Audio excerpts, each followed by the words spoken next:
Esto es Carne de Máquina. Luchas, informaciones y cultura del mundo de los y las trabajadoras.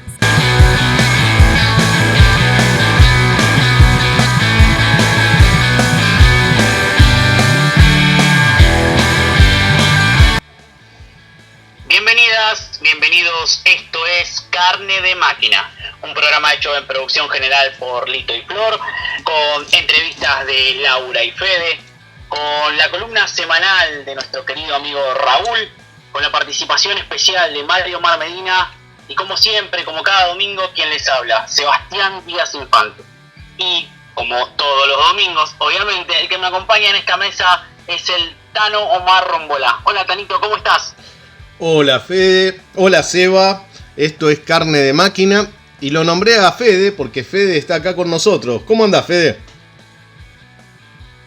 Buenas compañeros, ¿cómo va? Bueno, muy contento de arrancarme por primera vez acompañándolo a ustedes en el programa de radio. Bueno, y este es un programa especial donde estamos cerrando momentáneamente. Vamos a continuar las entrevistas sobre los 70. Le hicimos una entrevista al Turco Sobrado, compañero que tuvo militancia en los 70 y aún la tiene en el trotskismo. En los 70 militó en el PST, en la actualidad en el PTS y fue detenido, desaparecido y nos contó su experiencia. Sí, nos tuvimos que encontrar en un barcito de Avellaneda donde el Turco generosamente pudo participar y estar con nosotros. Es así, Seba. Y por otro lado tenemos un informe, ¿no?, del grupo de trabajadores de Zona Sur. El informe que armamos con algunos compañeros del grupo de trabajadores de Zona Sur, tenemos distintos conflictos que fueron sucediendo en este último mes, por ponerle algún tiempo. Podemos comentar algo de la situación de Ciartenaris, la metalúrgica que está en Valentín Alsina. Queremos hacer mención también sobre... Fue un proceso largo, pero lo vamos a hacer de manera sintética, la experiencia de Gay Gourmet, una planta de catering para aeronáuticos, que tuvieron una larga lucha y ellos hace menos de un año ganaron su cuerpo de delegados y lograron comisión interna y lograron ganar muchísimos derechos perdidos en pandemia. Tenemos algún informecito de Danica, de Trox y Val, dos metalúrgicas del Parque Industrial de Bursaco, y algo sobre paritarias de Unión Ferroviaria que se cerraron ayer, con algunos hechos y eventos que ocurrieron en una movilización que llamó la dirección de Línea Sarmiento, la abordó en movilizar a Independencia. Vamos a comentar algunas de las cositas también que pasaron allí. Eso es lo que tenemos para hoy. Un programa muy interesante para los laburantes, ¿no? Antes de todo, antes de seguir con el programa, seguir avanzando, vamos a un tema musical como siempre. ¡Vamos las bandas! Dale.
Y hasta nadaré, y aunque nunca aprendí a ser un pato, te traeré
tenemos una noticia muy importante y la verdad que nos llena de alegría.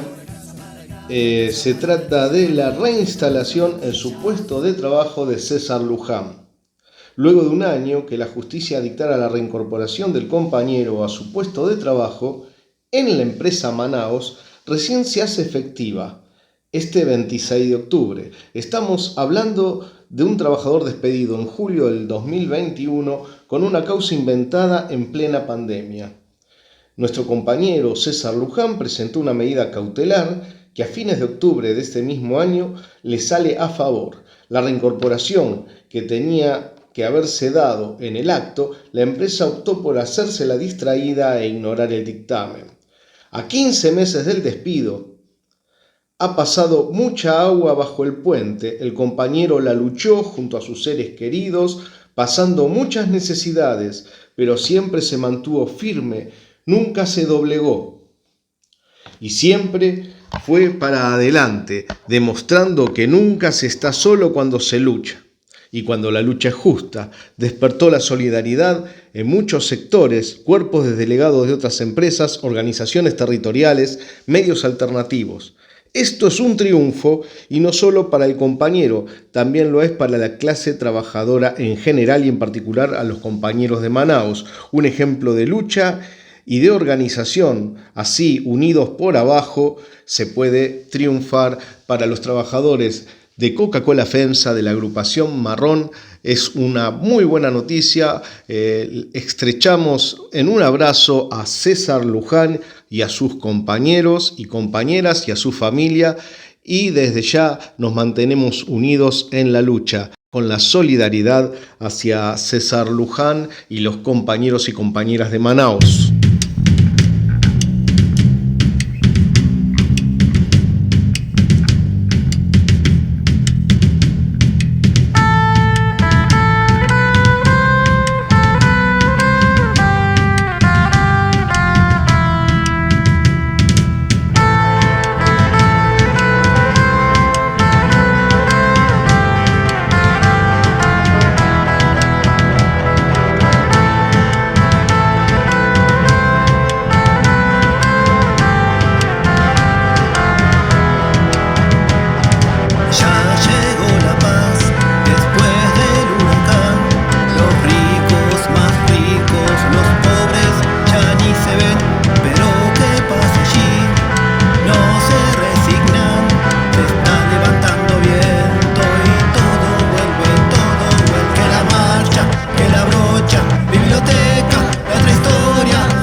zapatillas. El del medio tiene fiebre y el remedio no aparece. La bebé está sin pañales y el marido que se fue quedó sola porque el chata ya no tiene a quien fajar. Desde que ella está en la luz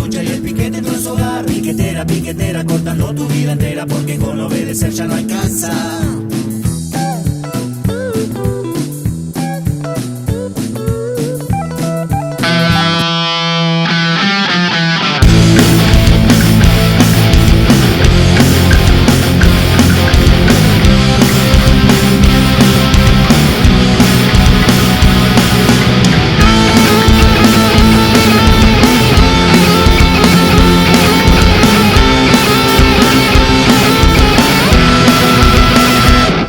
Milonga de pelo largo, ojos oscuros, como la noche, como la noche.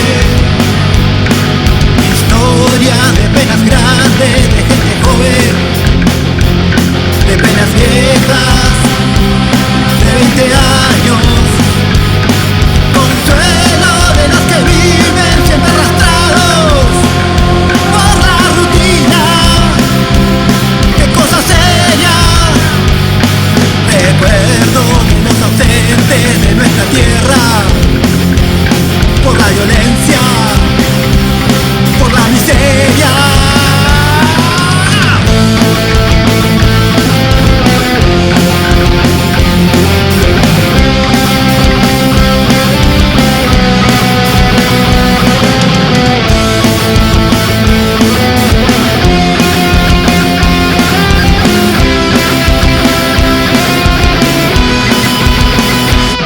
Te ofrezco mis margaritas que están marchitas, que están vacías, que ya están secas.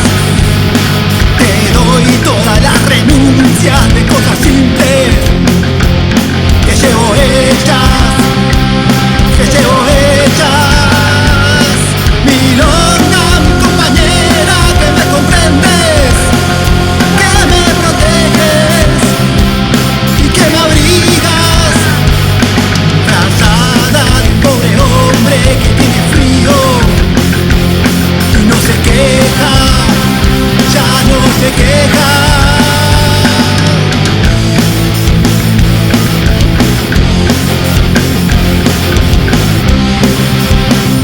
Ya no se queja.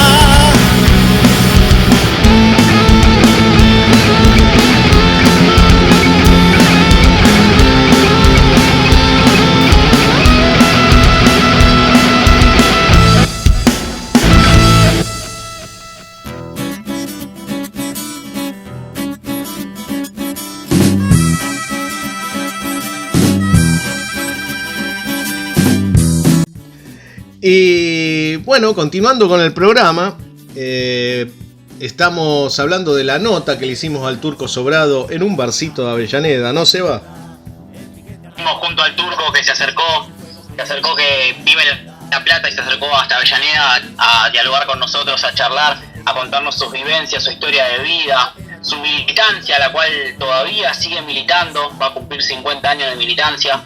Y la verdad, como siempre digo, admiro a esas personas que cuentan su lucha, son historia viva, y eso la verdad que pasaría horas y horas escuchándolos y hablando con ellos. La verdad que me parece, no sé, bárbaro. Dentro de las entrevistas que fuimos haciendo y todos nuestros compañeros que nos fueron dando su punto de vista, su vida, su militancia, para mí es único. Así que me quedo callado un poquito y vamos a escucharlo al Turco. Sí, vamos a escucharlo al Turco, que mantiene el entusiasmo que tenía en los 70, el entusiasmo de juventud lo sigue manteniendo por la lucha de los trabajadores, por la liberación de los trabajadores. Vamos a la entrevista, dale.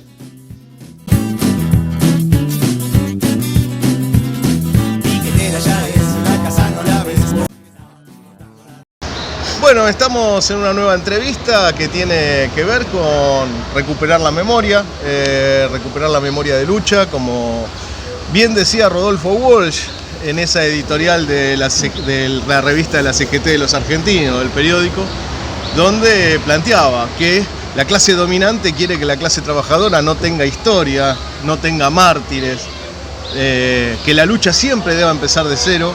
Y acá estamos con el Turco Sobrado. Gracias, Turco, por la entrevista, gracias por acercarte. para facilitarla.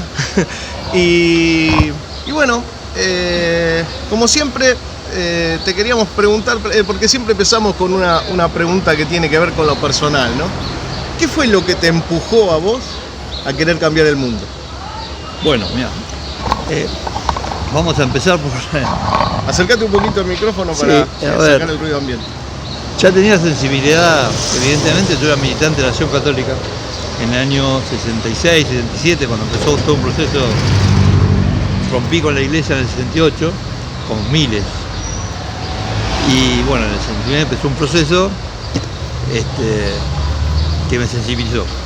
Como me veía era gorila, yo en realidad lo que estaba buscando era alguna organización de las que ya había, de guerrilla, por mis características personales. Bueno, y en el camino encontré otras ideas, pero, o sea, los militantes de mi época, yo el mes que viene cumplo 50 años de militancia, ininterrumpida, o sea que las viví todas. Y vivirlas todas me hace recordar muy, o me trae recuerdos actuales. Mucho más fácil, en aquella época había cosas que te empujaban. Algo muy parecido a lo que está pasando ahora, o por lo menos yo veo muchas similitudes, por más que no va a ser igual, en una época bastante parecida. Con una diferencia que acá recién se abre un proceso de guerras y revoluciones, y en aquel momento las había vivido. O sea, éramos parte de la lucha, incluso de la guerra de Vietnam. Era una juventud que, más allá del método, la palabra socialismo estaba en la boca de todos, era común. Era una palabra que hay que volver a reflotar. ¿Reflotar por qué? Porque la burguesía o la clase dominante lo que hizo fue un trabajo no paciente. Aparte de aplicarnos una derrota monumental en el año 76, que duró 2 años, porque la clase obrera argentina tiene una particularidad: más de 2 años la dictadura no las aguanta. Incluso se peleó dentro de las cárceles, se luchó con otros métodos, por supuesto. Seguimos entonces. En una época, fue la época, si se quiere, hasta el 76, más allá de lo que se vivió el 76, después si quieren echar un rato de eso, que era una fiesta militar. O sea, ¿en qué sentido una fiesta? Más allá de los riesgos, todo el mundo, no era que todo el mundo militaba. No, tal cual. Pero una vanguardia de 500.000 obreros y jóvenes, sobre una población de 20 y pico de millones, militaba. Entonces, ante cualquier hecho, salías a la calle a pelear, en las facultades. Yo en ese momento militaba en el movimiento estudiantil, en las facultades, los colegios y en la fábrica. Y ya empecé a ver, empecé a vivir algo que me gustaba. Me gustaba porque, más allá de que al principio no era que quería cambiar el mundo, yo quería voltear una dictadura, porque era militar en la dictadura, estaba la dictadura de Onganía, después Levingston, Lanusse, todos ellos. Eso fue lo que me llevó a militar. El odio que me producían los uniformes de todo tipo de colores. Después me lo produjo mucho más porque cuando caí en Cana, adentro fue lo que me terminó de convencer que era la vida que quería hacer, o sea, una profesión. Más allá de que trabajé en varias fábricas, recién me estaba acordando, porque estaba leyendo algo, en esa época, en el 74, yo trabajé porque aparte los jóvenes, yo soy mi hija era radical, mi hija también era obrera, de alpargata, pero de familia radical. Después del 66, con la noche los bastones largos, la clase media, que era gorila, se radicalizó. Y eso cambió la historia, en un sentido, porque la radicalización ganía, metió en Cana, se fueron del país miles de científicos, físicos, bueno, lo que fue la noche de los bastones largos, no me voy a extender en esta entrevista. Y eso hizo que una enorme, si agarramos la lista de los desaparecidos, de los 30.000, vas a encontrar, van a encontrar algunos miles que son físicos, doctores en ciencias económicas, o sea, profesionales con becas a París, que dejaron todo para cambiar el mundo. Agarraron los chumbos y se dieron cuenta que todo eso estaba bueno, pero hicieron otra cosa. En ese camino, lo que hizo la dictadura fue convencerme aún más. Y bueno, después la historia la fueron escribiendo. Después tuvimos un montón de problemas, por eso digo, la clase dominante trató por todos los medios de que los obreros y los estudiantes se olviden qué es lo que pasó en los 70.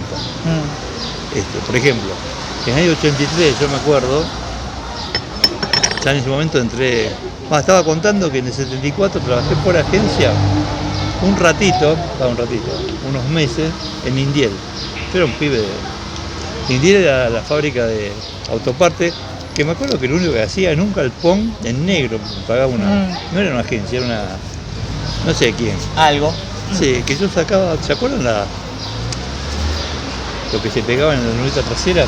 Que venía con un enchufe y se empañaba bueno, era un pozo de aluminio que había que sacarlo y después conectarlo.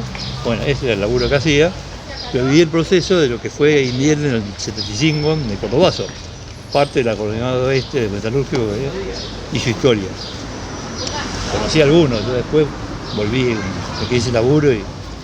¿Indiel dónde quedaba? En Oeste. En Oeste. En Oeste, exactamente cerca de San Justo. Me acuerdo que tomaba un colectivo de 126 por San Juan y me bajaba, no me acuerdo dónde, y me dejaba cerca de la fábrica. En la calle San Juan, ¿no? Bueno, a ver, para darle continuidad y tener... Pero te quería preguntar una cosita. ¿En qué año caíste preso? En el año 76. 76. En el año 75 me mandan a militar junto a otro gran compañero que hoy sigue siendo militante trotskista, pero en otra organización y en otro país, el Caballo. Vos lo debes acordar, capaz. Alejandro Iturbide. No, Iturbide no. Sí, Alejandro Iturbide, que está en el PCTU ahora, en la corriente del PCTU en Brasil. Mira, no, la verdad no. Y los dos ya veníamos en crisis con la juventud, digamos, ya éramos no grandes, pero ya teníamos una historia y nos mandaron, el partido nos dijo si no queríamos ir a militar en la lista 2 verdes de bancario. Por supuesto nos fuimos contentos, ¿viste?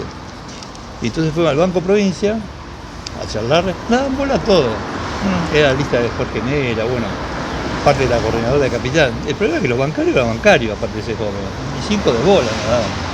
Trabajador de cuello blanco. No, eran 5 de bola. Era imposible armar una juventud por fuera del sindicato y por fuera de la organización de la lista 2. Eran de la lista 2 y era Jorge Mera. Por más que quisiéramos agarrar algo aparte, era imposible. Entonces me hizo discutir con la dirección y me fui a militar a Córdoba con un compañero que fue el que me captó, que está desapareció en el 77 en Morón. Yo tenía una cita con él en Nier.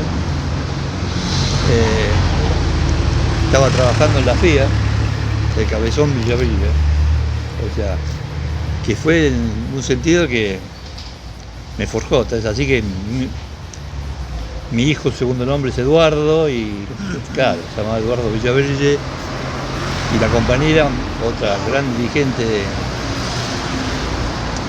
que si hubiese otra época era la Lucha Aymar de seleccionada de hockey, para que tengan una idea. O sea, habíamos ganado la burguesía porque era deportista la cosa. No, y era de una familia de mucha guita, pero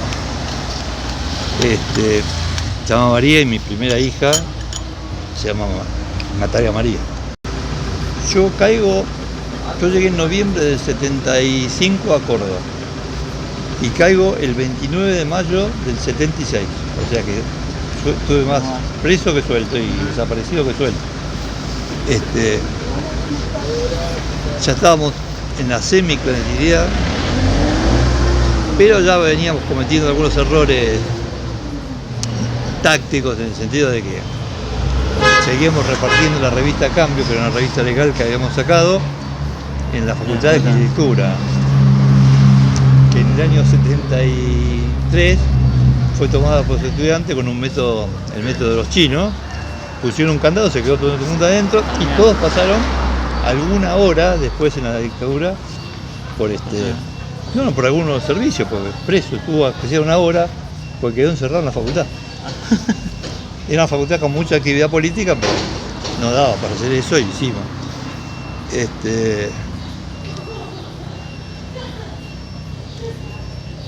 Después, cuando me soltaron, el día que me soltaron yo me quería quedar, porque salí con un odio bárbaro.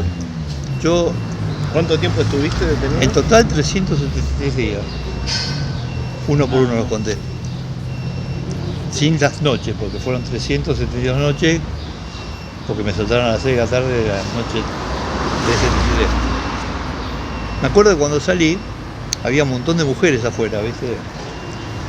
Claro, eran las madres de Plaza Mayo que fueron, me acuerdo, y siempre lo repito, era lo que después fue el madre de Plaza Mayo, porque me dijeron no tomes los taxis de acá. Yo salí con un compañero, o sea, yo estaba en el campo de concentración, que estuve 5 semanas, nos torturaban, nos cuidaba la gendarmería. Era una escuela de gendarmería que ya era desde el 75, por el 74 tuvo un Navarrazo, ya era campo de concentración. El Navarrazo fue un golpe contra el gobernador que se dio antes, que lo dio la AAA, digamos, el jefe de la policía, que se llamaba Navarro, que estaba ligado a los sectores de derecha, el peronismo. Sí, lo destituyó a Obregón Cano y tomó el poder. Empezó matando a homosexuales y prostitutas en los puentes. Así empezó el proceso de la AAA cordobesa, digamos. Después, bueno, fue lo que fue. Exacto. Bueno, cuando me pasaron después de las 5 semanas al campo de concentración de la Ribera, que era una escuela de gendarmería, nos cuidaban los gendarmes, los aspirantes, los que después capaz me enfrenté a la Panamericana, porque eran aspirantes. Que me acuerdo que tenían sus contradicciones los pibes en ese momento, porque ellos querían lavar las manos, que no tenían nada que ver, habían a los jefes de ellos, porque me acuerdo que un día uno se me acercó y me dijo, flaco, no tomes agua porque hoy te toca. O sea, si vos tomás agua y después te picanean, o sea, sufrís más, digamos, o te puede dar Bueno, ahí conocí mucha gente, incluso adentro del campo de concentración, con los ojos vendados. Bueno, en términos, a mí nunca me gusta hablar de, porque opino que cualquiera de los pibes de ahora, opino que uno se va a repetir igual. Si hacemos las cosas bien, va a ser lo menos incruento posible como revolución, pero si les toca también lo pasan, porque en un momento el miedo como la cobardía, el miedo y la valentía es contagiosa, o sea, te lleva a la situación, no es que sos valiente porque sos loco, sos valiente porque tenés odio y no te quieres sacar, lo único que te puede sacar son las ideas. Entonces, si estás convencido, es muy difícil que te saquen algo. Yo me acuerdo que una vez dudé, la última vez que me torturaron, tampoco me torturaron, no pasé lo que pasaban los compañeros de la Perla, que primero los torturaban y después le preguntaban quién era. Era el método de Menéndez en Córdoba, de Barreiro, bueno, todos los que estaban en Córdoba en ese momento. La última vez dudaba, igual algo le tengo que largar porque sentía los perros en los caniles, viste, que me golpeteaban acá. Y yo pensaba, voy a quedar desfigurado, ya estaba desfigurado, de los golpes, viste, pero era lo que te trabajaba la cabeza. Y digo, algo le tengo que decir, porque se habían ensañado con un llavero que yo tenía, que tenía la llave del partido, la llave de un local que había quedado para el partido legal, la casa de mi mi casa de recambio, digamos, la que tenía que quedar se caía.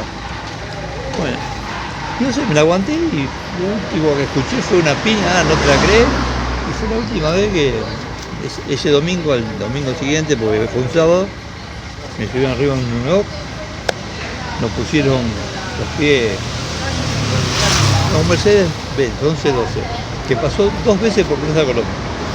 Como yo conocía a Córdoba, estaba a punto de decirle al tipo que habían perdido para ir a la cárcel de Barrio San Martín, que era la UFI, la unidad funcional 1, que ahora quiere hacer, ¿cómo se llama? Un negocio inmobiliario y quieren dejar en pie nada.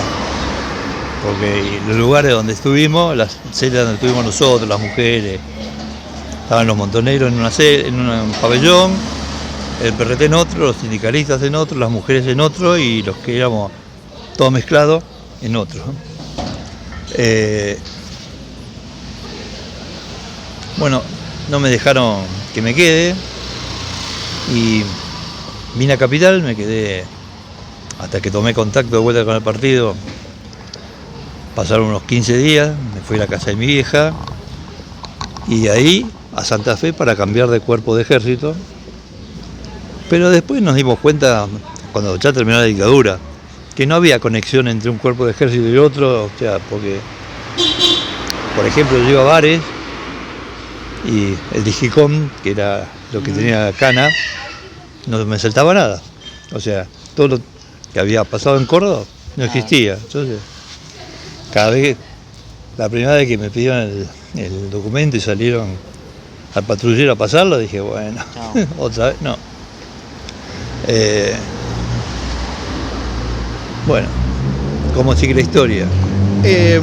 Vos hiciste un comentario Sí. acerca de que tuvo una vanguardia, vos hasta más o menos la cuantificaste, en relación a que se planteaban cambiar el mundo. Esa conciencia de cambiar el mundo existía, obviamente. Y tenía distintas modalidades, digamos. Obviamente desde distintas miradas y todo, pero había un objetivo común que era una sociedad justa, digamos, una sociedad igualitaria, una sociedad distinta a la que estábamos En viviendo. un sentido sí, pero por ejemplo, yo siempre digo lo mismo, porque me gusta también dar este tipo de charlas o de comentarios o de entrevistas. Yo opino que si los montoneros hubiesen dado poder, seguramente en aquel momento cantaban qué lindo que va a ser el hospital de niños en el Sheraton Hotel. Capaz que sí, que teníamos el hospital de niños, pero la política peronista hubiese sido la misma que estamos viviendo ahora. O que vivimos en el 2001, o que vivimos todos los gobiernos peronistas después de la democracia. O sea, porque es un problema de concepción política. Y los monteros eran, en aquel momento, por supuesto, no tienen nada que ver con la cámpora de ahora, que son de cartón. Eran gente que se jugaba la vida, no por plata, sino por convicciones, pero la política era la misma. O sea, terminaron de romper. Por ejemplo, en el 74 se muere Perón. A nosotros nos rompía, la juventud peronista nos rompía la cabeza en la facultad, porque todavía defendían el pacto social de Perón. O sea, estaban disciplinados el general. Se murió Perón, lo siguieron defendiendo y rompieron un año después, cuando ya no servía para nada. Pero esa idea de cambiar el mundo, ¿no? Ya sea desde una mirada o desde otro. Hoy podríamos decir que no existe en un sector importante de la clase trabajadora y el pueblo pobre. Por lo menos es lo que opino yo, ¿no? No sé si vos lo ves igual. ¿Cómo lo ves? Yo opino que se está abriendo un proceso, porque aparte la conciencia se construye y los pensamientos también. Entonces, no es lo mismo. Y lo traigo a la actualidad. Yo milito en el Frente Izquierda, soy del PTS. No es lo mismo. 1.200.000 votos, diputados. No es lo mismo que el Frente de Izquierda ha sacado concejalías por primera vez en la provincia de Buenos Aires que no las haya sacado. O sea, tenemos la oportunidad de hacer lo que en los 70 no pudimos. ¿En qué nos quedamos en los 70? Nosotros hicimos de todo en los 70. Lo que se te ocurra, si no lo hacían los montoneros, lo hacía el PRT, lo hacíamos nosotros, lo hacía Vanguardia Comunista, lo hacían cualquiera de las corrientes. Pero no hablábamos de socialismo. Era una abstracción. Nunca le dijimos que sea un partido socialista revolucionario que tome el poder. Nunca se lo dijimos. Me acuerdo, Hoyo Flores, que yo tuve la suerte de cuidarlo los últimos días de vida en Córdoba, que era un viejo macanudo, pero más malo, se estaba muriendo y el tipo era... te hacía chistes muy ácidos. El tipo siempre, incluso escribió, fue el error que tuvo por lo menos el sector trotskista pro-obrero, no el PRT, sino o sea, hacer sindicalismo del bueno, digamos, gente honesta, qué sé yo, peleó, pero la lucha. Y la política corría por otro lado. Entonces, lo que es a ver, en algún sentido para los sobrevivientes, igual no todos los sobrevivientes somos iguales. Hay un montón de sobrevivientes que se la jugaron también en su época y hoy están en el gobierno. Y en contra de lo que estamos peleando. Así que no hace falta dar nombre porque tenemos muchos. Y hay otros que son falsos, truchos, como Cristina y Néstor, que tuvieron 2 horas presos porque un coronel amigo del abuelo de Kirchner lo sacó y eran de la JP de Lealtad, nada que ver con la JUP, como cuenta Cristina. Pero sacando eso, que puede llegar a ser una anécdota, es lo que tenemos que hacer ahora.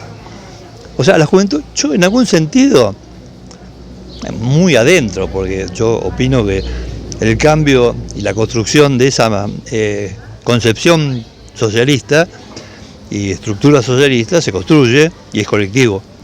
Pero en el fondo, apuesto a la juventud y trato de dar charlas con respecto a eso en todos los lugares que pueda, de impulsarlos a que se metan en el movimiento obrero, porque es la única clase. Hay una cosa que yo aprendí, después se hizo carne intelectualmente porque lo leí, pues la unidad obrero estudiantil es indestructible. Si se consolida en el tiempo, el poder burgués está muerto. El problema es que esa unidad obrera estudiantil también hay que construirla. Es una lucha que para mí, en un sentido, si logro vivir lo suficiente, hoy tengo 71, quiero vivir 10 años más para ver el principio de eso, porque eso es el principio del mundo que queremos construir, o por lo menos nosotros. ¿Qué era lo que dije antes? Porque me olvido de algunas cosas y se me hacen labura. No, veníamos del tema de la conciencia, sí, ¿no? Y yo te quería repreguntar, ¿no? Dale. Porque hay una diferencia, me parece clara, entre la clase obrera que hizo el Cordobazo, que hizo el Rodrigazo, ¿no? Que fueron las coordinadoras de Zona Norte, y la clase obrera actual, ¿no? Y digo, hubo un corte, sí, digo para ver si podemos poner una derrota sí, importante que generó sí, ese corte en la conciencia. Obviamente vos estás hablando de trabajar en pos de una conciencia revolucionaria, de construirla. Sí, pero empezar a construirla, no es que la construís de un día para otro, se empieza por apostar a la juventud que empiece a construir, a cambiar desde ¿qué le debe la juventud? Porque también hay que decirlo, la clase obrera es otra, el peronismo no existe, no es el peronismo de los 70, ni de los 50, y la juventud y la clase obrera, ¿qué le debe? Los viejos, pero los burócratas, ¿qué le debe a los gobiernos capitalistas? Nada. O sea, tenemos la ventaja de, yo no sé si va a ser el final, porque siempre tienen algún recoveco, pero sí que es una agonía bastante importante del sector dominante. O sea, ¿por qué si no? A ver, el sector dominante, o sea, la burguesía, milita las 24 horas del día para cagarnos, a la clase obrera, a los estudiantes, pero tiene un miedo bárbaro, pero terror, de que venga lo mismo, o sea, piensan, o sea, son mucho más políticos los empresarios, los 6 o 7 familias, que el kirchnerismo, la burocracia sindical. O sea, lo que consigue Moyano no es que lo consigue Moyano porque es Moyano y patotea, es porque le puede parar el país y se pueden porque aparte el SUNNA, el sindicato del neumático, demostró 3 sindicatos, 3 fábricas, de un sindicato de 5.000 peleó 5 meses y ganó. Porque la burguesía se cuida. Porque si eso cunde el ejemplo, aparte envalentonó a otros sectores. Que dice, bueno, se puede. Hay que militar para convencerlo que se puede. Porque te dicen, bueno, pero no es lo mismo ya no. Sí, es cierto. Pero si logramos convencer, porque aparte no precisamos ser muchos, en un sentido. Con que haya 3 o 4, 5 o 6, o un 10% o menos, en una fábrica o en una facultad, en donde sea, con estas ideas, es encontrar, a ver, no es fácil discutir con el mal menorismo de la cámpora hoy, es re fácil, porque se quedan callados. Se demostró en el encuentro de mujeres, salieron a decir que había que apoyar a Cristina, que se querían votar eso en los talleres, y salieron, se callaron, cambiaron, ¿no? Están retrocedidos porque no tienen argumentos. Hoy leí que Cristina, según Máximo, que es cierto, aparte, no va a ser candidata, va a ser candidata a senadora, qué sé yo, para cuidar otra cosa. No sé si te contesta tu pregunta, pero para mí pasa por ahí. Sí, entiendo lo que vos planteás, la construcción de una corriente. Yo no estoy en ninguna fábrica ahora, entonces desde afuera se ve mejor. No tengo la presión que capaz tenés vos o vos adentro de la fábrica, que entonces es una presión subjetiva que también se combate. Yo siempre cuento lo mismo. En el año 71, lo conté el otro día en una asamblea que hicimos acá en Varela. Nosotros teníamos un compañero que murió en la masacre del Pacheco, que fue una masacre de obrero estudiantil del PCT en aquella época, que se llamaba Tony Moses. Tony Moses en el año 71, a ver, estamos hablando del 71, ya estaba la guerra de todo, la guerra de Vietnam, muerto, ya había pasado Cordobazo, y el compañero trabajaba en el Banco Interamericano de Desarrollo junto con otro gran compañero que se murió, que vos capaz de conocer, Eduardito Martedí. Martedí. Que también trabajaba en el mismo banco. Entonces salían de laburar un día en la calle Florida, los dos. Sí, de hecho, yo charlé con él y me dijo que él tuvo que ir a reconocer los cuerpos de esa masacre. Tony Moses le dijo, saliendo del laburo, dice, mirá, salían en la calle caminando por otro día. Yo vi con el río, me lo contó él.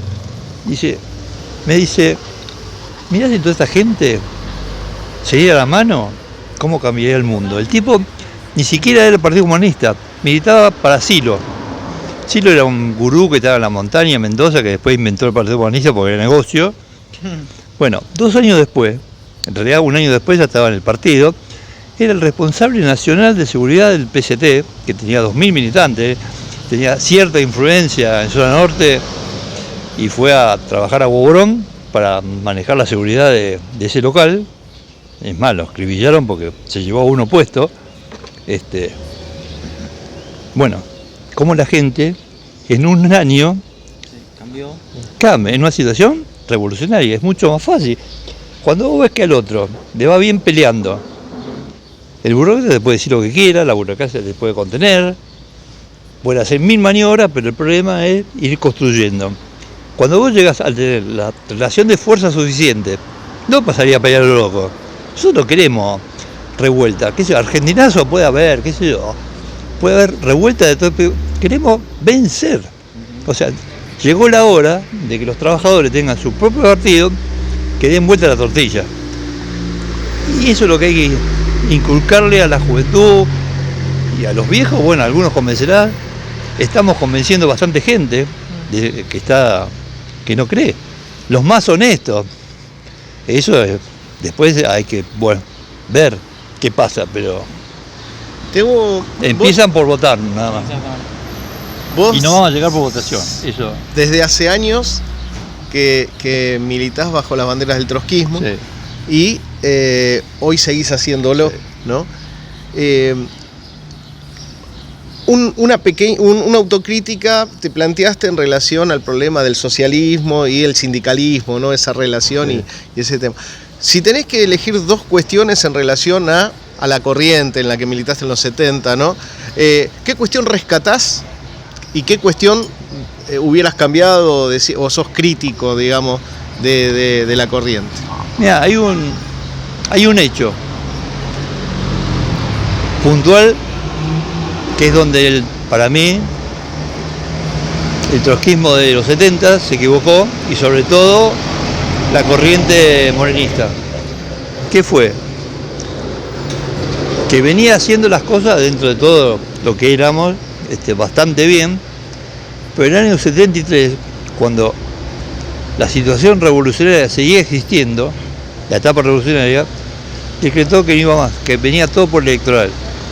Y ahí empezó el no construir partido, o construirlo bajo un ala, digamos, no un ala, bajo el electoral. Una concepción parlamentarista, porque incluso que terminó en la ridiculez total de Menem contra el pueblo, donde éramos el foro del mundo y cuando tuviéramos muchos amores íbamos a hacer la revolución. Bueno, yo opino que a mí, yo soy parte de haber defendido Menem contra el pueblo. O sea, yo sigo militando porque no riego lo que hice, sino que evidentemente el marxismo te enseña a ser crítico en el momento que te cuaja. Yo en el 2004 recién me hice militar, precisamente por esto. Yo tuve, y él lo debe saber también, grandes discusiones y quilombos que no sabía por qué las tenía. Hasta fui sancionado. Fui sancionado por decirle, yo militaba en los barrios de San Martín, Lanzone, con otro compañero Pelo que yo no militaba, y había gente, eran todos peronistas, pero teníamos 3 militantes por manzana, sin mentirte, Lanzone, Villaleutador y Suárez. Y había algunos que eran perspicaces, te decían, ¿cómo va a ser? Y digo, qué sé yo, en esa época, si llegamos a eso, seguramente se dividirá el ejército, la sociedad, la burguesía se divide, y será una revolución. Y era lo que contestaba yo, bueno, casi me decía, si querés sancioname. ¿Qué querés que le diga? ¿Que vamos a tener, cuando llegamos quórum en el Congreso, hacemos una revolución? ¿Y qué cuestión reivindicás de la corriente en los 70, digamos, de la militancia de la corriente de los 70? La moral. La moral del trotskismo en los 70 es intachable. Es más, en toda la etapa de la dictadura tuvimos casi ningún sancionado y fue intachable. La moral y la negación de los militantes, o sea, estábamos tan convencidos, porque era un problema colectivo, no era solamente que éramos nosotros, era el entorno, era la situación política mundial que te empujaba a querer cambiar el mundo, porque, qué sé yo, es la época de los negros las panteras negras en Norteamérica, era la lucha política con las demás corrientes, y que estabas de acuerdo, pero no estabas de acuerdo con los métodos, bueno, eso te termina convenciendo y la moral también se muestra, porque sobre todo a los viejos, ¿no? A los viejos nos deja la enseñanza de que sirvió tener esa moral y mantenerla durante los años negros de neoliberalismo. O sea, no nos demoralizó la dictadura, no nos demoralizó la burocracia, no nos demoralizó un montón de cosas y mucho menos el neoliberalismo. Entonces, eso nos hace distintos y es lo que quiero transmitir. O sea, es un problema de convencimiento. Si vos estás convencido, vos dónde va la flecha. Y aparte, cuanto más organizados estemos en un partido, que al principio no va a ser revolucionario. Al principio capaz que tenemos 5 millones de votos y 10 diputados, 20, qué sé yo. Pero tenemos una relación de fuerza que puede pegar en la conciencia de otros miles, porque eso contagia y la gente se anima. Es lo que nos hace, creo yo, diferente. Y estoy convencido, aparte. En un par de minutos nos van a sacar las sillas y las mesas. Sí, bueno, perfecto. estamos llegando al final de la entrevista. Nos corrieron de donde estábamos. Nos empezaron a juntar las sillas, las mesas. Nos tiraron agua en los pies. Tiramos los pies. Y es así cuando cierra el bar, ¿no? Pero es interesante, en verdad, este camino, este recorrido que marcó el Turco. Y queríamos cerrar la entrevista con lo que vos quieras plantearle a las generaciones actuales, ¿no? De luchadores. Y lo mismo que le planteo todos los días. Porque está muy bueno refrescar la memoria, está muy bueno los ejemplos que puedo haber vivido, pero lo más importante es lo que hagan, porque yo tengo un poco de presente y poco futuro, en el sentido histórico del futuro, no porque vaya a morir, pero yo quisiera terminar llamando a la juventud, a los trabajadores, a las mujeres y a los estudiantes a empezar a organizarse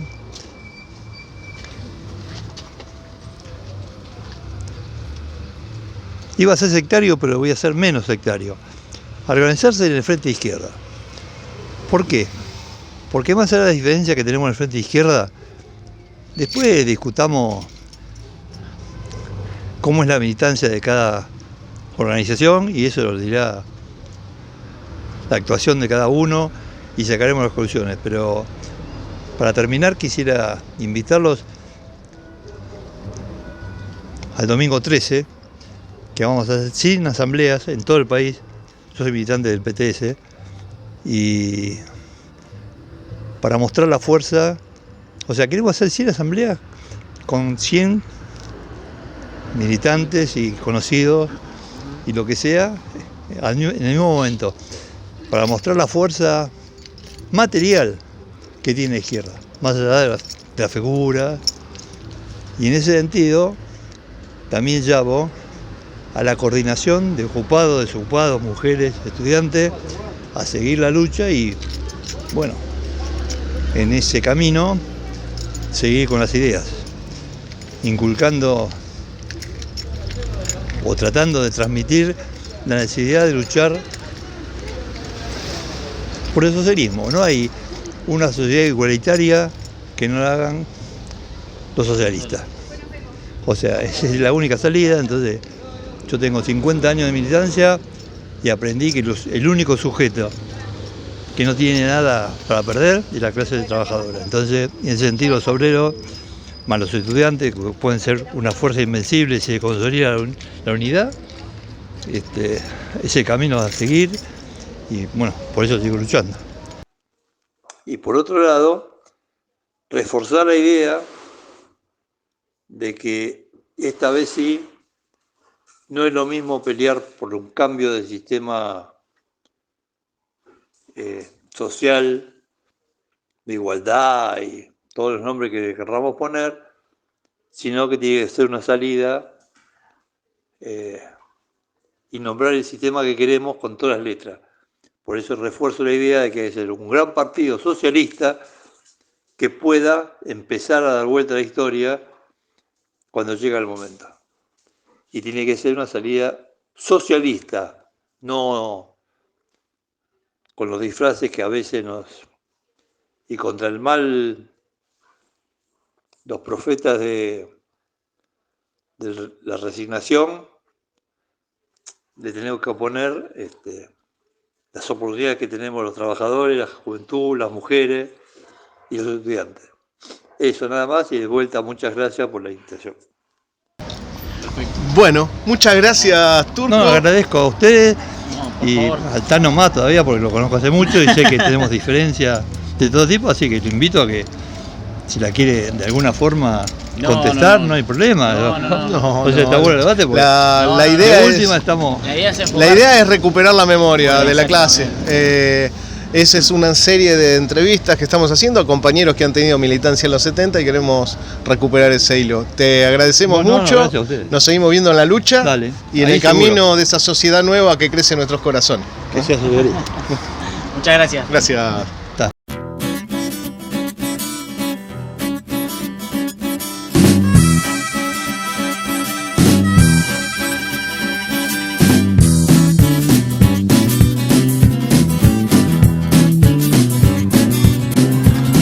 Piquetera ya es, y en la casa no la ves por Compañeros, compañeras, en esta tarde del invierno, presidente Puerta con usted.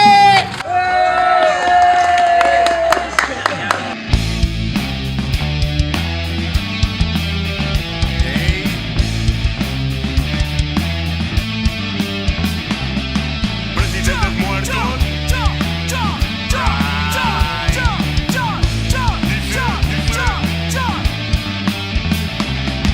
Niños encerrados en condición de hacinamiento, engendrando dolor, recorre sentimiento. Luego se pretende que el pibe no sea violento. Luego se pretende. No hay vuelta que darle, hay una solución. El delito y la violencia se curan con amor. Propone pena de muerte, tortura, mano dura, cárcel, reclusión, que cierren a la criatura. La ley se encarga de cancelar al reo. Una vez allí, olvídate, chao, nos vemos. Piensa, reflexiona, tómalo con calma. El hierro más duro, al calor se ablanda. Son pibes que nacieron en zonas marginales, donde reina la locura, donde faltan hospitales. Generaciones de familia con problemas laborales. Todos los plomazos se aprenden las verdades. Desde temprana edad se les roba libertades. Obligados a delinquir por los forros federales. Conocen la historia de Luciano Arruga, muerto por la ley como en plena dictadura.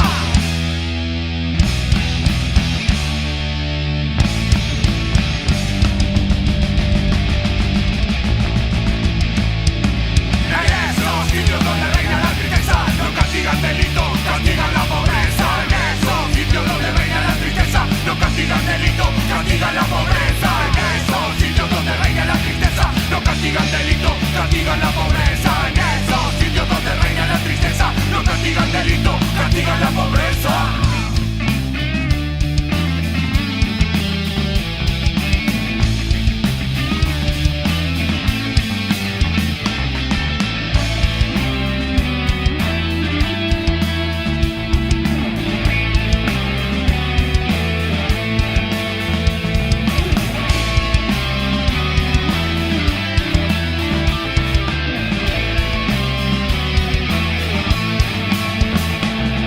Dice efecto tanta propaganda, tu inútil vida encontrar una esperanza, un trabajo seguro por Dios y la patria, toda esa mierda pura matanza. Ya te anotaste, empezaste a entrenar, pronto estarás en la mafia legal, será selectiva que llamarán oficial, siempre hay un cuarto para matar. ¿Quieres justicia que muera un pibe? Solo depende del cristal con que lo mires, detrás de estos cristales y en lo que nos concierne, ya tenemos la sangre que nos hierve. Estaba haciendo hora que empieces a sentirlo. Presidentes muertos, vino a transmitirlo. Terminó tu tiempo, yo no dudo al decirlo. No me cansaré de repetirlo.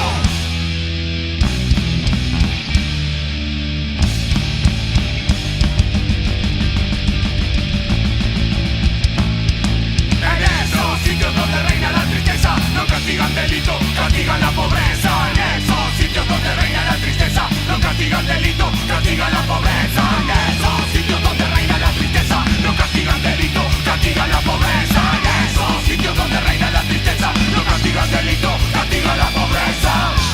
Castigan la pobreza, castigan la pobreza, castigan la pobreza.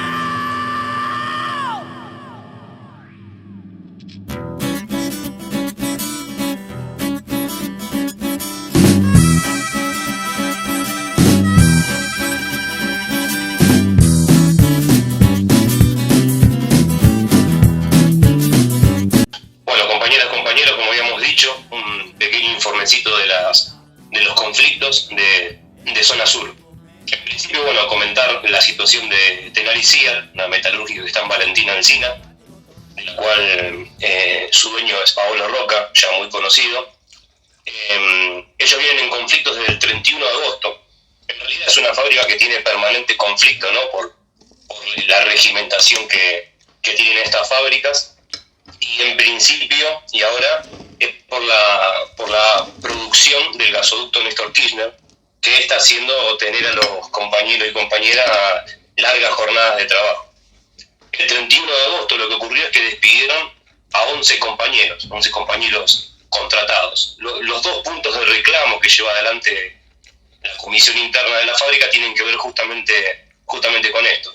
El 31 de agosto, cuando despiden a los compañeros, la comisión interna realiza asamblea y llevan el reclamo no solo a la empresa, sino obviamente también al gremio.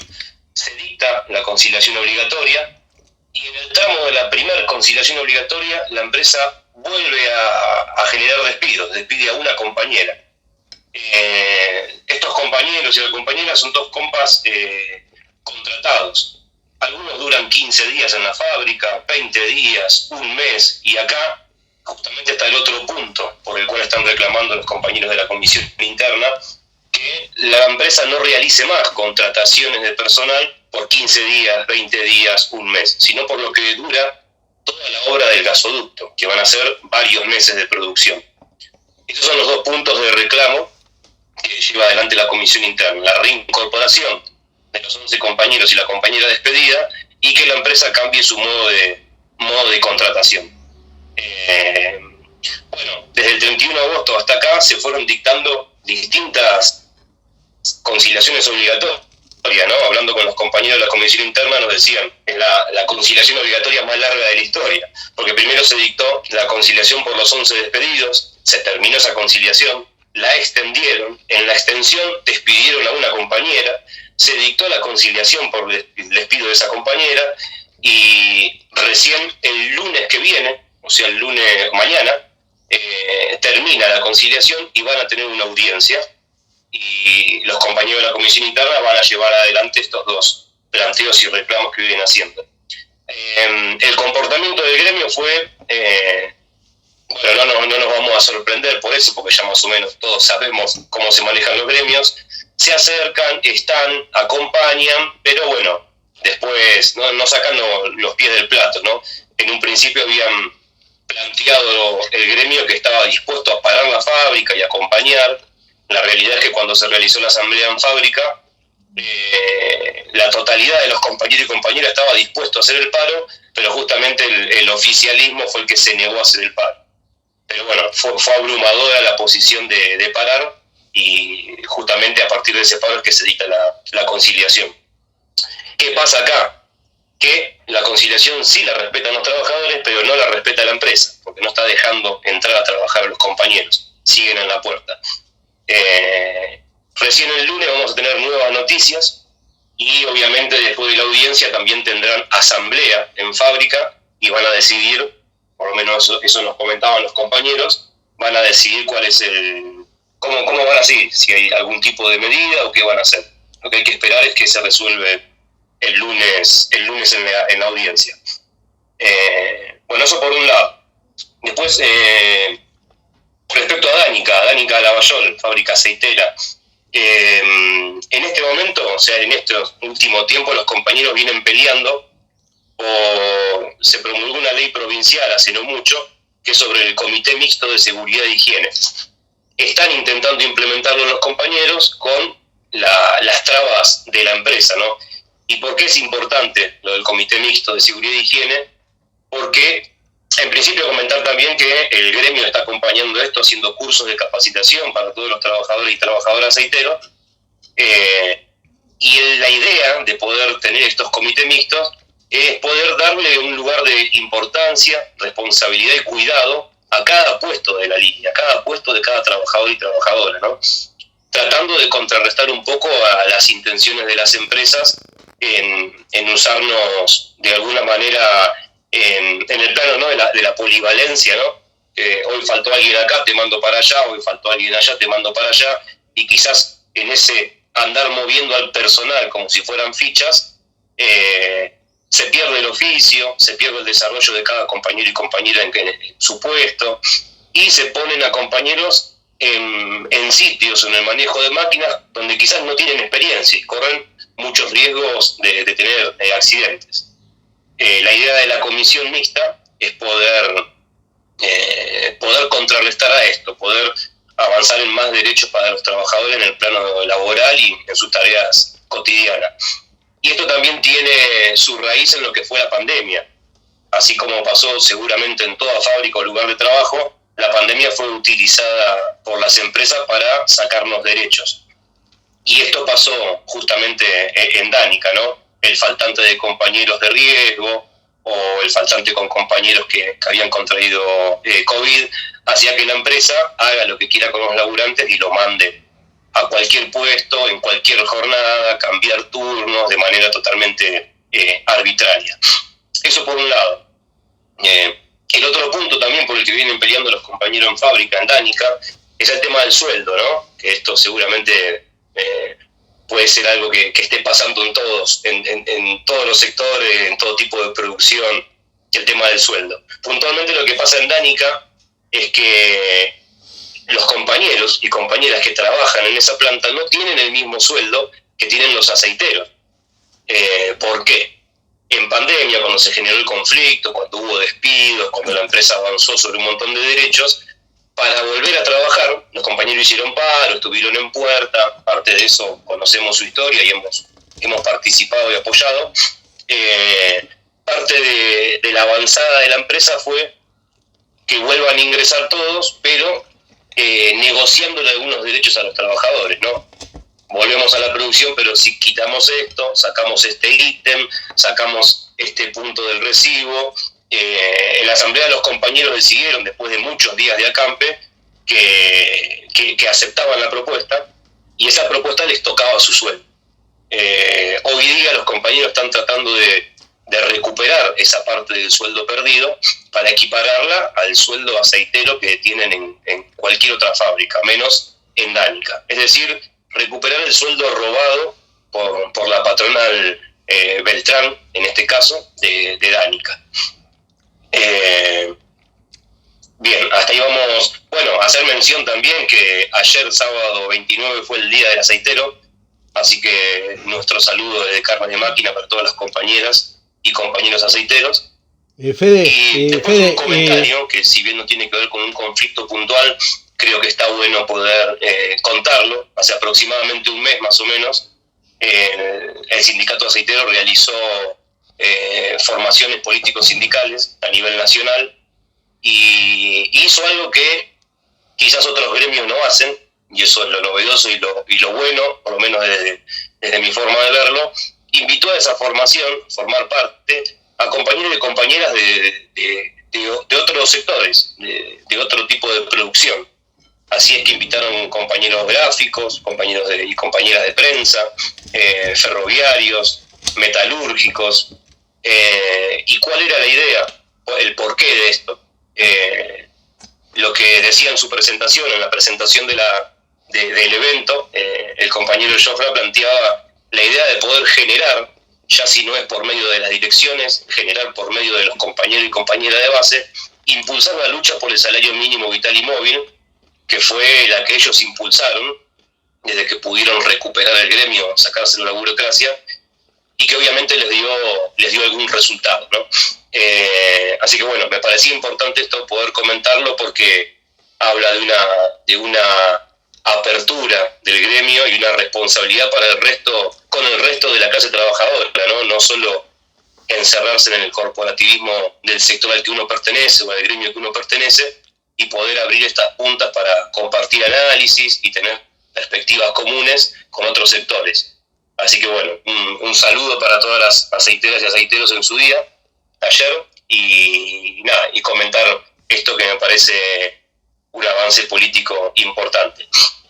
Después, en verdad, discúlpame, Fede, en verdad es sí, muy interesante lo que estás comentando, ¿no? Esa apertura que hace el sindicato aceitero, y nada más y nada menos que en un tema de formación, o sea, de prepararse Y la formación para los laburantes es la formación para la lucha, es prepararse para dar pelea por los derechos, ¿no? Y me parece muy interesante que hayan pensado en prepararse junto a otros compañeros de otros gremios, rompiendo las fronteras sindicales, ¿no? Las fronteras gremiales. La verdad, lo que comentás me parece muy interesante y acuerdo con vos, está muy bueno. Totalmente, Tano, totalmente, sí. De hecho, cuando uno se acercaba y llegaba al evento, veía compañeros con otros uniformes de trabajo, y nos preguntábamos, ¿no?, el por qué. Hasta el momento no sabíamos bien el por qué, y cuando, bueno, abre la charla el secretario general y comunica el por qué, nos pareció, la verdad, a todos los que nos encontramos ahí presentes, muy buena la perspectiva, esto de romper con el corporativismo, de tener perspectivas unitarias, y el interés del gremio para que en otros sectores se empiece a impulsar la misma lucha, ¿no? Que hoy día algo que de alguna manera nos está unificando a todos es el tema del salario. En esa charla justamente el abogado aceitero decía que estamos viviendo en un momento épico, en el sentido de que comúnmente los sueldos se tiran a la baja cuando hay una crisis de producción o crisis de la tasa de ganancia de los empresarios, pero en este momento está ocurriendo de que la están levantando el pala, está creciendo la producción, están teniendo producción. También tiene mucho que ver con el cambio de la moneda y todo, que él le está dejando una mayor ganancia, y a nosotros nos están bajando el sueldo. O sea, lo comentaban los compañeros, incluso el abogado, como una lucha totalmente necesaria y que hay que dar en conjunto, no solo desde un gremio, sino desde varios. Así que bueno, me parecía importante esto, poder mencionarlo. Y preparar el terreno para lo que se viene, ¿no? Que permanentemente están intentando avanzar sobre los derechos, ¿no? Ellos le llaman reforma laboral como si fuera algo que van a hacer, pero es algo que están haciendo, no es algo que van a hacer, no es una amenaza para el futuro, es algo que están haciendo hoy.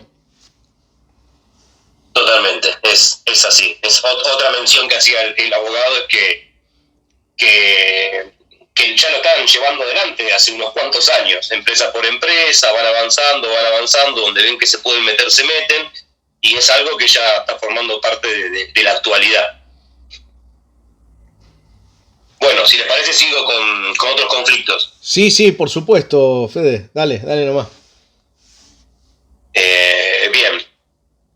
Bueno, después 2 fábricas, hace aproximadamente unos 15 días, en 2 fábricas del Parque Industrial de Bursaco se llevaron adelante algunas medidas. Fábrica Trox, por ejemplo, debido a ya por repetidas veces, en varios meses, la empresa no estaba pagando en tiempo y forma los sueldos, y por medio de asamblea convocada por el cuerpo de delegados, hicieron una retención de tarea a los compañeros en forma de reclamo. Por suerte, y gracias a eso, a esa medida que tomaron los compañeros y compañeras, se pudo revertir la situación, y bueno, la empresa se comprometió que a partir del mes que viene se iba a pagar en tiempo y forma.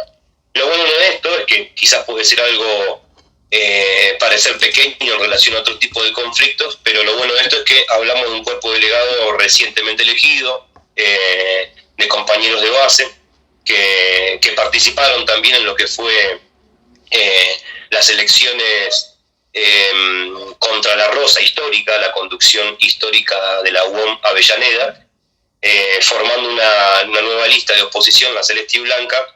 Y bueno, hablamos de compañeros que salen de toda esa preparación, de toda esa militancia previa a las elecciones, que forjó un montón de delegados nuevos que levantaron la cabeza por primera vez. Y nada, estas son pequeños movimientos y pequeños pasos que se van dando en algunas fábricas que están buenos, y creemos que está bueno comentarlo para que se vea que se puede, de a poco, pero se puede. Y esto, lo que pasó en Trox, es una buena señal. En Val, que es otra fábrica muy importante y muy grande del Parque Industrial Bursaco, repito lo de muy grande y muy importante, en el sentido de que hará menos de un año la visitó a la empresa el presidente Alberto Fernández, porque se amplió la empresa, tomaron muchísimas más gente, hablamos, ¿no?, de una empresa muy multinacional. El conflicto que hubo puntualmente ahí es que despidieron a 11 trabajadores contratados. De vuelta aparece acá el tema de los contratados, ¿no? Los despidieron inmediatamente, los delegados llamaron a una concentración en la puerta de fábrica, acudió el gremio, de la misma forma que acude el gremio y acudió también, por ejemplo, en Ciatenari, ¿no?, a estar presente, pero intentando también que no se desborde la situación. En ese sentido es que la fábrica no fue parada, no se paró, y se hizo una concentración del cuerpo de delegados y representantes del gremio en la puerta de fábrica.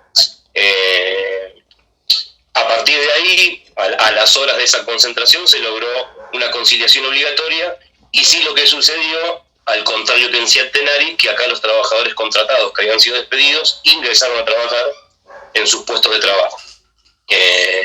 Estamos a la espera, bueno, de que termine la conciliación obligatoria y ver cómo termina de resolverse el problema. Sí, prometemos para un próximo programa un informe un poco más detallado de VAL, que están ocurriendo distintas cosas y distintos conflictos y avanzadas de la empresa. Más adelante en algún otro programa podemos profundizar un poco en cuál es la situación de la empresa. Bueno, comentar también, nos vamos a otro sector, ferroviarios.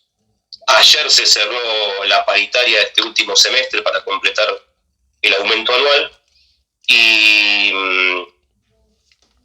bueno, el aumento comunicado anual que comunica en realidad la Unión Ferroviaria y también la empresa es que los ferroviarios acumulamos un 98% de aumento anualmente, ¿no? Y acá, bueno, nos encontramos con el engaño, ¿no? El engaño del titular, que es 98%. Si uno hace las cuentas, en realidad, a marzo del 2023 es real el 98% de aumento. Pero que ocurre lo siguiente, que muy distinto sería que el 98% ese de la paritaria que arrancó en marzo del 2022 hubiéramos cobrado a partir de esa fecha, el 98%. Pero como sabemos no es así, porque los trabajadores y trabajadoras tenemos nuestros aumentos en cuotas, algo ya también que estamos mal acostumbrados las y los trabajadores a recibir nuestros aumentos en cuotas. Por lo tanto, en realidad, para desmentir un poco al titular, ese 98% de aumento recién lo vamos a ver nosotros en marzo del 2023. Hoy día, en realidad, los ferroviarios estamos cobrando un 40% más de lo que cobrábamos hace 6 meses atrás. Es necesario esto explicarlo, porque si no, la presentación de la Unión Ferroviaria es un logro anunciado con bombo y platillo, y hay que meterse un poco más y desentrañar los números, ¿no? De hecho, pasa, y es muy común, y estoy seguro que debe pasar en otros sectores también, que cuando llegan los comunicados de parte del gremio de cuál fue el arreglo paritario, hay que ser prácticamente científico de la NASA para poder entenderlo, porque vas para acá, venís para acá, te vas a aquella fecha, esa referencia, se le suma el 5, luego el 7, no es un lío importante que se hace difícil de comprender. Pero bueno, ayer se cerró, ese 98% va a ser cobrado recién en marzo del 2023, y por último comentar un hecho, lo que ocurrió en una convocatoria que se hizo a Independencia, a nuestro gremio, la Unión Ferroviaria, convocatoria que realizó la Línea Sarmiento, el secretario general de Línea Sarmiento, y a la Unión Ferroviaria, que en Independencia era con motivo de poder exigir un 100% de paritaria, ¿no? Pero un 100% real, efectivo, desde el primer día, desde el primer mes de nuestras paritarias. En ese evento participaron más de entre 400 y 500 ferroviarias y ferroviarios. Me ocurrió un hecho de lo que nos queríamos hacer extensiva a la denuncia. La prensa ferroviaria, compañeros y compañeros que desarrollan esa herramienta de prensa ferroviaria, lanzaron un comunicado de un hecho de violencia que ocurrió en en la concentración de Independencia, ¿no?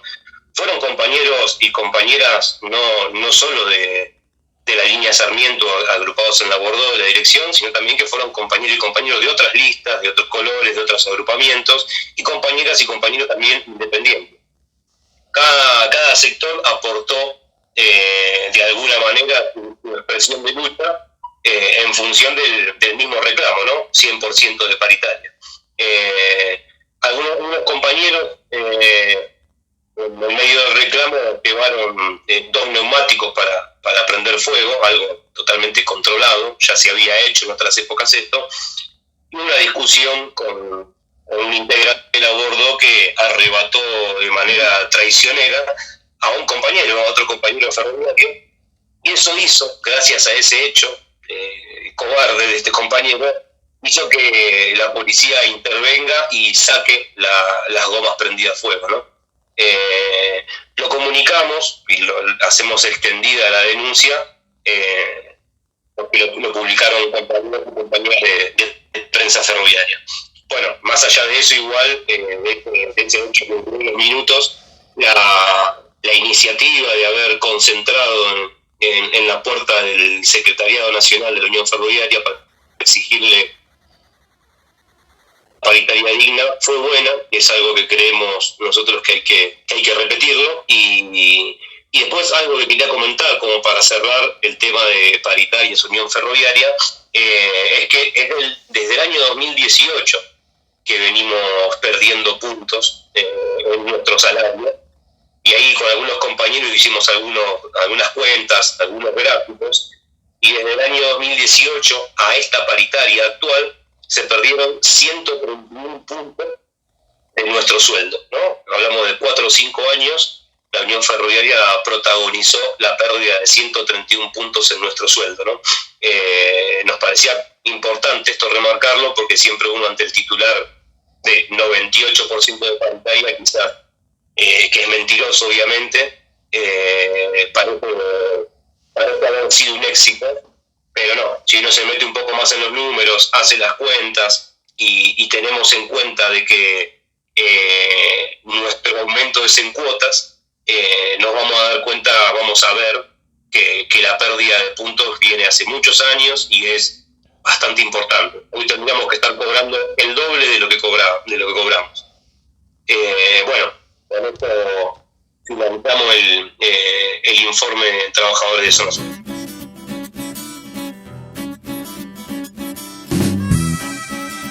De la lucha de los trabajadores de zona sur también somos protagonistas desde Carne de Máquina en la lucha por la reincorporación de los compañeros de Coca-Cola, FEMSA, despedidos, por ejemplo, en la planta de Monte Grande y en la unidad operativa de Parral, que están desde hace mucho tiempo dando pelea por la reinstalación. Uno de ellos es mi compañero Sebastián Díaz Infante, que está acá al lado nuestro en la mesa. Seba, ¿por qué no comentás esta situación tan importante que se puede llegar a dar este año, no? Así es, Tanito, así es. Somos parte del gran sur de Buenos Aires. Bueno, como siempre contamos, nosotros estábamos en planta Monte Grande, éramos los compañeros de la agrupación Bordó, de la agrupación Marrón en Alcorta, junto con Sandro Jiménez. Íbamos a presentar una lista, un compañero que fue reinstalado, que volvió a su puesto de trabajo gracias a la lucha. Tanto yo como mi compañero Jorge Granela, los dos de bodega, nos estábamos reuniendo con el compañero, nos estábamos juntando, hablando, dialogando, que en sí, vamos a ser francos, nos veníamos ocultando, porque a esa lista Bordó, de Monte Grande, la limpiaron toda, la borraron toda, la sacaron, fueron sacando a los compañeros uno por uno, silenciosamente. No fue eso, todo lo contrario, la borraron de un plumazo, sacaron a todos. Entonces nosotros nos teníamos que juntar y reunirnos en diferentes lugares sin que la empresa se entere, sin que el gremio se entere, hasta el día que se enteró, el día que supieron que íbamos a presentar una lista, y bueno, nos borraron como a todo el resto, nos sacaron de un plumazo. Pero bueno, como desde ese primer día seguimos luchando, seguimos firmes, no nos van a bajar los brazos nunca, queremos nuestro puesto de laburo, como siempre decimos, nosotros no queremos plata, no queremos nada, solamente queremos volver a nuestro puesto de laburo, el puesto que nos sacaron, el puesto que nos robaron, nos arrebataron. Y a todo esto, para que vean que fue todo un arreglo con el sindicato, cuando a nosotros nos sacan, nos persiguen, nos buscan cualquier excusa, nos sacaron diciendo que estaban haciendo reestructuración de personal, y cuando no fue nada de eso, porque a nosotros nos echaron un día viernes, y el día lunes entraron 8 personas por las 8 personas que habían echado. Eso quiere decir que no estaban haciendo ninguna reestructuración, y no estaban diciendo que esa falsa que baja la producción, que Coca-Cola no tiene plata, que Coca-Cola tiene ese falso discurso mentiroso de decirnos que no tienen plata, que están en pérdida, cuando sabiendo que Coca-Cola hace inversiones millonarias y se llenan los bolsillos los de arriba, mientras que siempre el costo para sacar siempre es el operario, el trabajador. Así que seguimos firmes, estamos esperando sentencia junto a los 2 compañeros de Parral, junto a Marcelo Santirachi y junto a Pablo Moscato.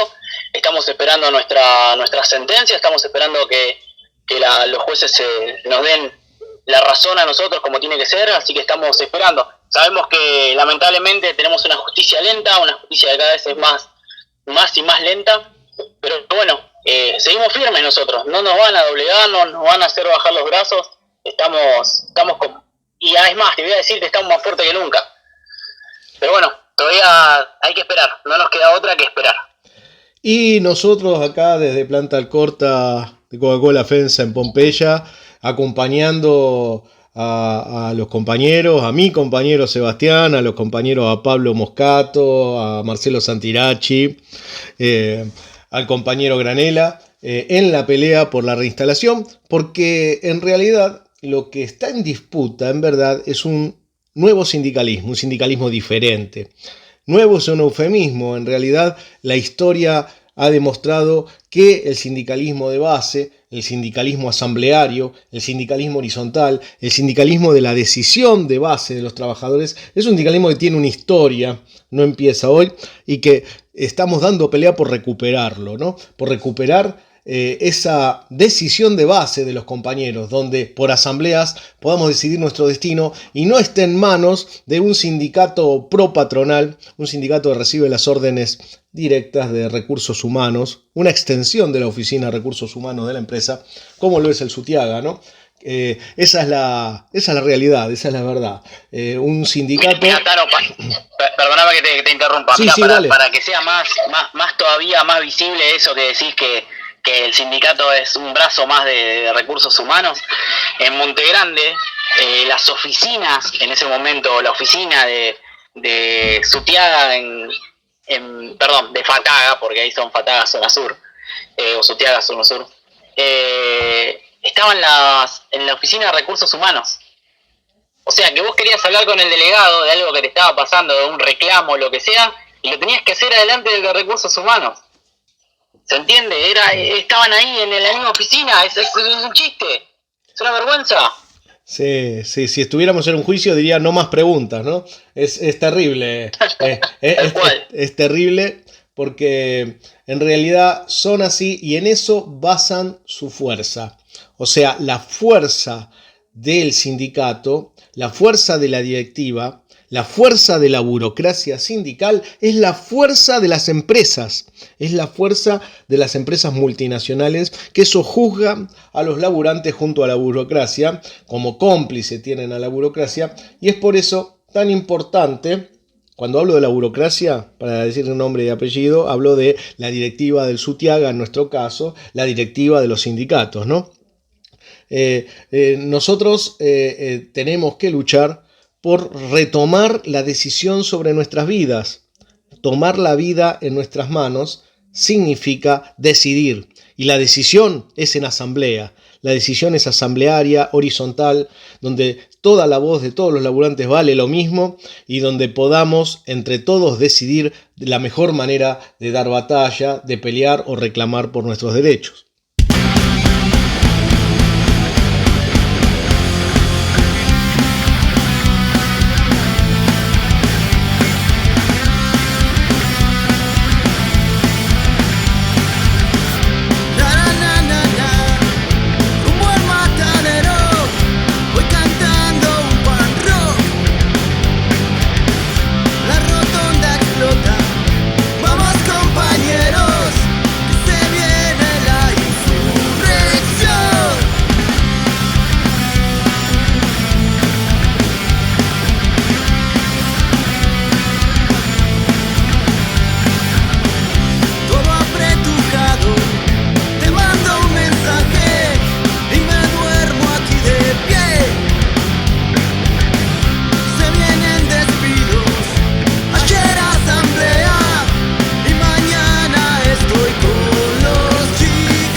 cerrando así un pequeño ciclo de entrevistas que realizamos sobre la lucha en ese momento histórico del país y del mundo.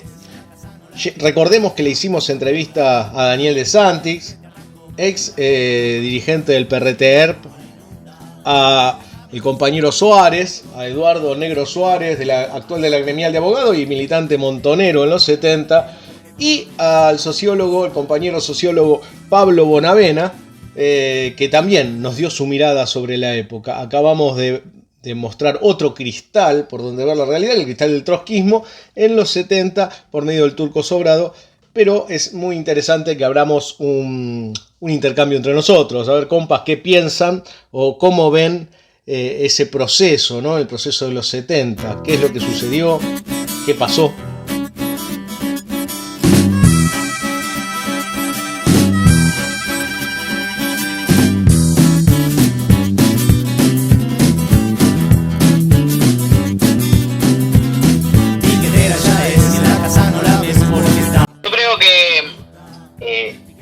Escuchando a los compañeros, escuchando lo que fuimos hablando, lo que fuimos dialogando entre nosotros, también me parece que los 70 fue una época revolucionaria de la clase obrera, de la cual necesitaríamos volver a retomar esa revolución.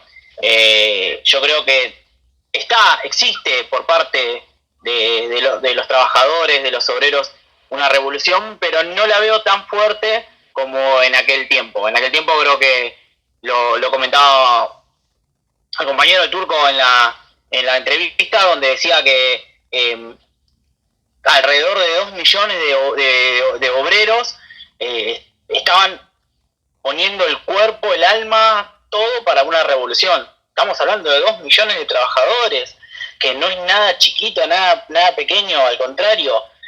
Donde los compañeros buscaban esa revolución, buscar que la clase obrera se levante, que esté de pie, que tengan sus asambleas, su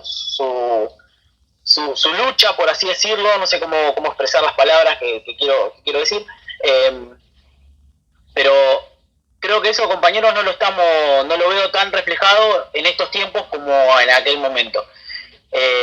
Obviamente yo creo que también me retomo al Turco, tal vez porque fue lo último, pero me retomo a todos los compañeros, donde decía que hasta se levantaban en armas, donde peleaban contra el ejército para tomar fuerza, solamente por buscar esa revolución de la clase trabajadora. Creo que eso es lo que tenemos que valorar y eso es lo que tenemos que volver a recuperar. Eso, como siempre digo, esa es mi forma de ver las cosas. Bueno, mi opinión respecto a las entrevistas y a la lucha del movimiento obrero en los 70, quería ligarla a una entrevista que hace poquito leí, que es una entrevista que le realizaron a Carlos Macera. Comento de paso de dónde saqué la nota. Es una nota de una revista que se llama Los 70. Se publicaba en los años 90 esta revista. Y es en ese contexto de los 90 donde le hacen una entrevista a Carlos Macera, quien fue trabajador de Fiat Concord y secretario general del CITRAC, ¿no? ¿Y por qué digo que quería ligar mi opinión a lo que fue la entrevista a este compañero? Porque el compañero plantea todo un recorrido, ¿no? Desde que él pisó por primera vez la fábrica a trabajar, hasta que, bueno, ya más o menos conocemos los hechos del CITRAC-CITRAM. Y el compañero, cuando le preguntan por qué se metieron en esta lucha, por qué se metieron en esta pelea, y lo que el compañero contesta es: queríamos participar y entender la política. Y para mí eso es clave, ¿no? Y es algo de lo que decía recién Seba, que en esa época estaba presente, y en esta época no se borró. Y tiene todo una explicación eso. Perdón. No, todo bien, dale, pensalo. Total, que no pasa nada, esto se edita. Bien, perfecto. El compañero contesta esta pregunta de por qué se metió en esta lucha, es porque querían participar y entender de la política. Y como decía recién, algo que comentaba recién el compañero Seba, que creo que esa es la clave de lo que hoy quizás está faltando, ¿no? La política ser hoy un ámbito en el que los trabajadores no se meten, ¿no? O quizás lo que sucede también es que la política hoy día está más enrolada a lo institucional, ¿no? A ver a qué gobierno apoyamos o a qué gobierno no apoyamos. Pero no hay una política de la clase trabajadora, creo que ese es el principal faltante. Y para explicitar y ejemplificar esto, en la entrevista que le hacen justamente a Carlos Mancera, él plantea que hubo un clic que le hizo, que fue el siguiente. Dice, yo cuando empecé a pelear en el CITRAC con los compañeros, mi lucha era contra la empresa, únicamente, pero poniéndome en el lugar del gobierno y hasta del mismo Estado, porque él pensaba que la empresa, hablando mal y pronto, cagaba y estafaba al gobierno y al Estado, porque el gobierno y el Estado defendían el movimiento obrero. Entonces su lucha comienza así. Y a lo largo de la lucha, el propio compañero, después de algunos años, o algunas escaramuzas, por decirlo de alguna manera, él dice, yo ya no luchaba junto al gobierno y junto al Estado, porque lo que nos dimos cuenta en el medio de la lucha era que la empresa era aliada del gobierno y del propio Estado, y que entre los tres se encargaban de ver cómo boicoteaban a la construcción política y el desarrollo independiente del movimiento obrero. Entonces el compañero lo que pasa a decir es que, bueno, yo ahora ya no luchaba, los compañeros no luchábamos teniendo como aliados al gobierno y el Estado, sino que ahora nuestra lucha no era solo contra las empresas, sino para transformarse en gobierno como movimiento obrero, ser ellos parte de un gobierno, dirigir como trabajadores y destruir al Estado capitalista, ¿no? El cambio de perspectiva, ¿no? El cambio de conciencia que esos trabajadores tuvieron en todo el conflicto, me parece que es clave y es parte, bueno, de lo que perdimos. No perdimos porque tengamos falta de memoria, sino que, bueno, pasó una dictadura entre medio, ¿no? Y borró gran parte, o pretendió borrar gran parte de todo ese proceso. Así que, bueno, yo creo que igualmente, con todas las luchas que hoy se están dando, en otros niveles, ¿no? Seguramente vamos a lograr llegar a esa conclusión, llegar a ese plano y a tener perspectivas mucho más profundas de las que hoy estamos teniendo incipientemente, si se quiere. Bueno, esa es mi opinión. Muy interesante las opiniones, muy interesante el tema, porque obviamente los 70... lo que sucedió en los 70 tiene mucho que ver con lo que sucede hoy, ¿no? Y lo que sucedió y los resultados y un poco la derrota de la clase trabajadora en los 70 explica de alguna manera muchas de las situaciones que hoy vivimos como clase, ¿no? Me interesa el tema de poder pensar la cuestión como una cuestión mundial, ¿no?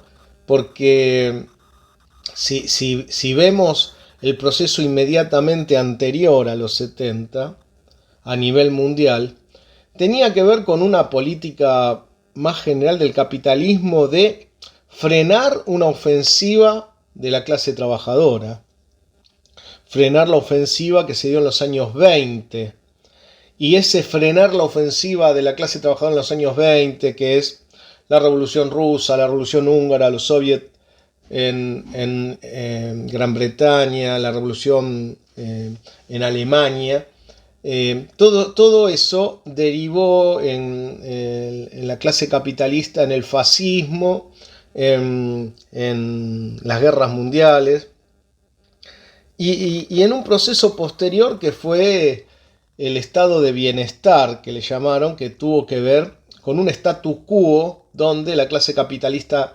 cedía en gran medida algunas concesiones para evitar que la clase trabajadora avance y en su pelea por el poder.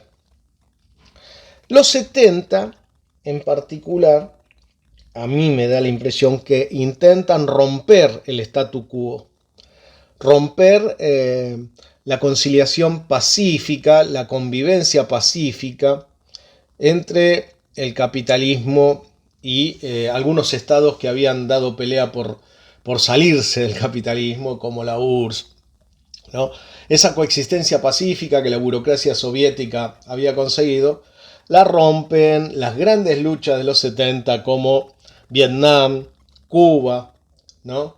El movimiento obrero en varios países, y uno de ellos, el Mayo francés, y uno de ellos es Argentina, el Cordobazo, y las luchas que se dieron creciendo en Argentina al compás de la resistencia peronista, en contra del golpe del 55, al compás de peleas que venía dando la clase trabajadora y construyendo y reconstruyéndose en una clase trabajadora distinta a la del 45, distinta a la del 55, una clase trabajadora y un pueblo que tenían en su cabeza la posibilidad, en su cabeza y en sus corazones, ¿no?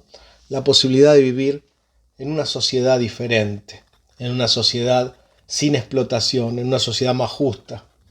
Esa conciencia, ese pensar de vivir en una sociedad más justa, y no solo pensar, sino llevarlo a la práctica política, a la lucha política, fue lo que cruzó a la década del 70. La década del 70 y los compañeros y compañeras que en la Argentina militaron y lucharon en los 70 pusieron en agenda la revolución, pusieron en agenda el socialismo, pusieron en agenda una sociedad justa y fueron derrotados, fueron masacrados. Y esa derrota y esa masacre se expresó como una lobotomía social, como arrancar un pedazo del cerebro de la clase trabajadora y convertirla en lo que hoy es, ¿no? Nada es estático, todo puede cambiar. La clase dominante lo sabe, por eso hace sus aprestos represivos pese a la situación que estoy describiendo, porque siempre están dispuestos a masacrar si la clase trabajadora avanza en conciencia. Por eso, nada, es un homenaje, si se quiere, a esa gran lucha, a ese gran intento de romper el status quo, de romper la coexistencia pacífica por parte de la clase trabajadora y sectores del pueblo, que terminó en derrota, pero nada está dicho porque la historia se sigue escribiendo.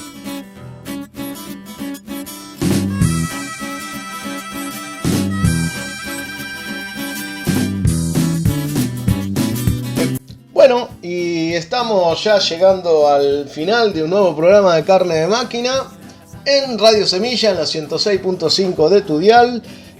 Pretendemos ser una voz más de los y las laburantes para exteriorizar, para visibilizar la lucha, y en ese sentido le damos mucha importancia a esta experiencia que son el grupo de trabajadores de Zona Sur.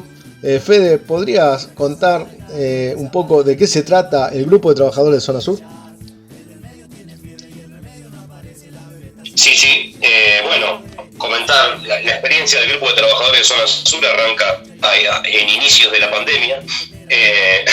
Si bien como trabajadores siempre nos encontramos sin aliados más que las y los propios trabajadores, en pandemia se sintió muchísimo, ¿no? Por el tema del encierro, por el tema de ver modificadas nuestras tareas, nuestros horarios, y por la avanzada patronal, ¿no? Que avanzó en muchísimos derechos.